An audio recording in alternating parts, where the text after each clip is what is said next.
Break के बाद एक बार फिर से आप सभी का स्वागत है देश के सबसे भरोसेमंद शो प्रॉपर्टी 24 में। रियल एस्टेट बाजार में फिर से तेजी लाने के लिए confederation of real estate developers association of India यानी कि क्रेडाई ने दिल्ली में नेशनल कॉन्क्लेव 2013 आयोजित किया है, जिसका मकसद ये बतलाना था कि रियल एस्टेट सेक्टर के जरिए कैसे देश की जीडीपी ग्रोथ को डबल डिजिट तक पहुंचाया जा सकता है। साथ ही इस कॉन्क्लेव का मुख्य उद्देश्य था देश के 20 राज्यों के 137 शहरों से 9000 रियल एस्टेट डेवलपर्स को एक साथ लाना।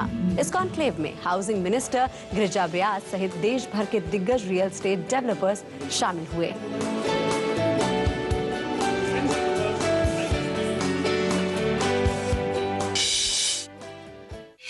हाउसिंग आज के डेट में ग्रोथ के लिए बहुत ही गेम चेंजर है। तो हम चाहते हैं हाउसिंग एक ऐसी इंडस्ट्री है जो एग्रीकल्चर के बाद दूसरा एम्प्लॉयमेंट प्रोवाइडर है। जीडीपी के हम कंट्रीब्यूटर हैं। हम जितने 350 एंसिलरी एक्टिविटीज़ हैं जो छोटे छोटे इंडस्ट्रीज़ हैं या सपोर्टिंग इंडस्ट्री है, ये सारे इंडस्ट्री उसको सपोर्ट करती है, एम्प्लॉयमेंट जनरेट करती है। तो हमारा कहना है कि कैसे रियल एस्टेट गेम चेंजर हो सकता है डबल डिजिट ग्रोथ के लिए। हाउसिंग इंडस्ट्री है, ये गेम चेंजर हो सकती है ओवरऑल इकोनॉमी के लिए। आज की डेट में हम देख रहे हैं कि हमारी इकोनॉमी जो है मंदी के दौर से गुजर रही है। अब हम सब सोच रहे हैं इसको कैसे निकालें, इसको कैसे निकालें। अगर हम सिर्फ अपना पुश हाउसिंग को दें, जिससे 300 अदर इंडस्ट्रीज एसोसिएटेड हैं, जब ये बढ़ेगी तो 300 अदर इंडस्ट्रीज बढ़ेगी। आज जो हमारी जीडीपी में कॉन्ट्रीब्यूशन रियल एस्टेट का 6.3% है, ये 10% तक जा सकता है। हमें चाहिए गवर्नमेंट की सही नीतियाँ, जिसमें जो रियल एस्टेट से housing loan rate of interest है उसको ओवरऑल मॉनेटरी पॉलिसी अलग किया जाए।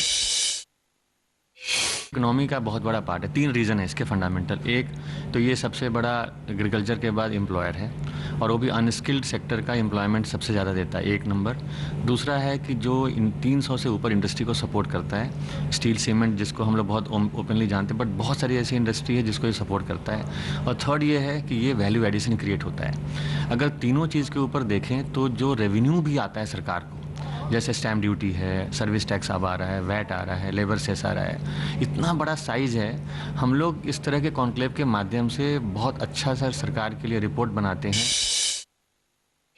हाउसिंग सेक्टर इंडिया की जीडीपी पे डबल डिजिट ग्रोथ की तरफ अग्रसर हो सकता है अगर गवर्नमेंट का उसकी तरफ झुकाव रहे, उसकी पॉलिसीज़ को इम्प्रूव करा जाए, ट्रांसपेरेंसी को जैसे उन्होंने बहुत अहमियत दी है, रेगुलेशन को बहुत अहमियत दी है। अगर वो फेवरेबल क्लाइमेट बनाते हैं, अगर डेवलपर्स को लो कॉस्ट हाउसिंग के लिए इंसेंटिव देते हैं, टैक्स बेनिफिट्स देते हैं, एफएसआई बढ़ाते हैं, स्टैम्प ड्यूटी कम करते हैं और डेवलपर को लिक्विडिटी अवेल करते हैं, बैंक्स को इनकरेज करते हैं कि उनको लेंडिंग दीजिए कमर्शियल, रिटेल, हॉस्पिटलिटी सबके लिए, तो वो उसका एक कंट्रीब्यूशन इस कंट्री की जीडीपी पे हो सकता है, जो कि आज इंडिया को बहुत सख्त ज़रूरत है।